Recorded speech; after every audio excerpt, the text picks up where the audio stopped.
Common emitter configuration.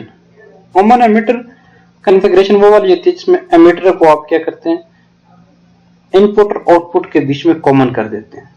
अगर आप input base के ऊपर दे रहे तो कलेक्टर के ऊपर आउटपुट लेंगे, एमिटर जो है दोनों के बीच में कॉमन। ठीक है, देखें एनपीएन ट्रांजिस्टर है, एनपीएन ट्रांजिस्टर है तो ठीक है, पी इसका क्या है, बेस है। जब पी इसका बेस है तो एमिटर बेस के लिए इसके ऊपर बेस के ऊपर हम क्या करेंगे, पॉजिटिव सप्लाई देंगे और एमिटर के ऊपर नेगेटिव। कलेक्टर बेस के लिए बेस के साथ नेगेटिव वाला टर्मिनल जोड़ेंगे और इसके साथ कलेक्टर के साथ पॉजिटिव वाला, क्योंकि इसको रिवर्स बायस करना। ठीक है, एन है तो पॉजिटिव जोड़ दिया, ये है तो नेगेटिव। ये एमिटर बेस वोल्टेजेस होते हैं, ये कलेक्टर एमिटर वोल्टेजेस होते हैं, ये कलेक्टर बेस वोल्टेजेस होते हैं। आउटपुट हम कलेक्टर से ले रहे हैं, इनपुट हम बेस पे ले रहे हैं, तो कलेक्टर की करंट और बेस की करंट क्या हो जाएगा, हमारा इसका करंट गेन हो जाएगा। अब देखिए, एमिटर की करंट होती है कलेक्टर की करंट प्लस बेस की करंट की, तो एमिटर की करंट ज्यादा होती है ना कलेक्टर और बेस से, तो एमिटर की करंट ज्यादा होती है तो, और कलेक्टर सबसे थोड़ी फिर करंट किसकी होती है, बेस की। मतलब से अगर आप 100 एम्पियर अप्लाई कर रहे हैं तो आपकी 97 आपकी कलेक्टर की करंट होगी। अगर 97 कलेक्टर की है तो 3 क्या होता है, इसका बेस की करंट होती है। तो कलेक्टर की करंट हमेशा ज्यादा होती है बेस की करंट से, तो इसलिए बीटा की वैल्यू हमेशा 1 से बड़ी होती है। जिसका जो करंट गेन होता है बीटा, उसकी वैल्यू 1 से हमेशा बड़ी होती है। ठीक है, हम कलेक्टर की करंट और इसकी जो है ना करंट की इक्वेशंस भी लिख सकते हैं। जब VI कैरेक्टरिस्टिक्स इसके चेक करते हैं कॉमन एमिटर के केस में, इनपुट के ऊपर एक एमिटर लगा दिया, आउटपुट के ऊपर एमिटर लगा दिया, वोल्ट मीटर यहाँ पे और यहाँ पे दोनों जगह। ठीक है, अब सिग्नल जब हम अप्लाई करते हैं तो ये आपको पहले मैं बता चुका हूँ फॉरवर्ड और रिवर्स बायस कैसे किया जाता है। एमिटर बेस फॉरवर्ड कर देते हैं और कलेक्टर बेस रिवर्स बायस कर। बेस के ऊपर सप्लाई दे रहे हैं, इनपुट कैरेक्टरिस्टिक्स में बेस की करंट और एमिटर बेस के वोल्टेज चेक हों। ठीक है, बेस की करंट जैसे जैसे बढ़ाते हैं तो इसके ऊपर एक जगह पे आके नॉन यूनिटी आ जाती है। अब इस कलेक्टर एमिटर के ऊपर वोल्टेज ना हो तो वो ज्यादा स्टीप होता है, जैसे जैसे उसके वोल्टेज बढ़ाते हैं तो वो थोड़ा सा अपनी स्टीपनेस उसकी कम करता है, मतलब थोड़ा सा आप कह रहे हैं बेंड होना शुरू करता है towards the voltages. Output characteristics देखिए, आउटपुट हम कलेक्टर के अगेंस्ट लेते हैं तो कलेक्टर की करंट और कलेक्टर के वोल्टेजेस के साथ। तो जब बेस के ऊपर कोई सप्लाई नहीं होती तो क्या होता है, उसके जीरो होती है तो कट ऑफ रीजन होता है।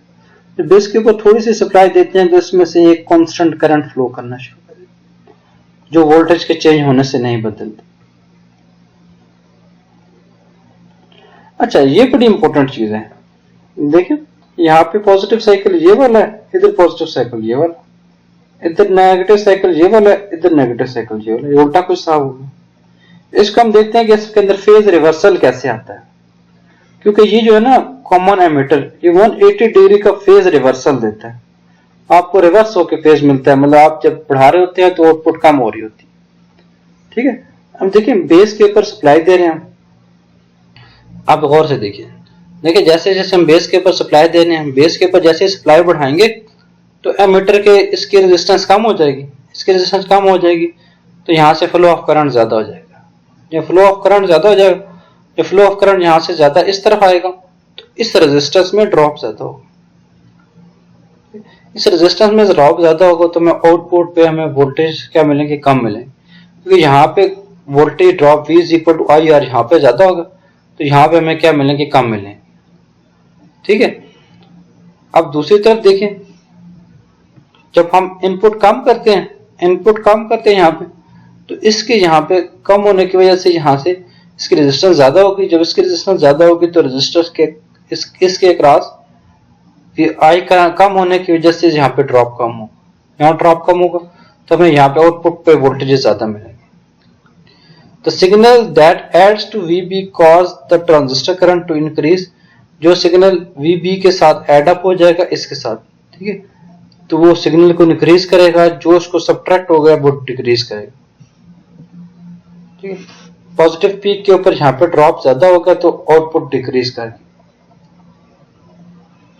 अगर नेगेटिव साइकिल की बात करें, जब नेगेटिव साइकिल आएगा तो ट्रांजिस्टर के अंदर रेजिस्टेंस उसकी इंक्रीज होगी। जब लेस करंट फ्लो हुआ तो इसके क्रॉस कम ड्रॉप हुआ तो हमें यहाँ पे कलेक्टर एमीटर के ऊपर ज्यादा वोल्टेज।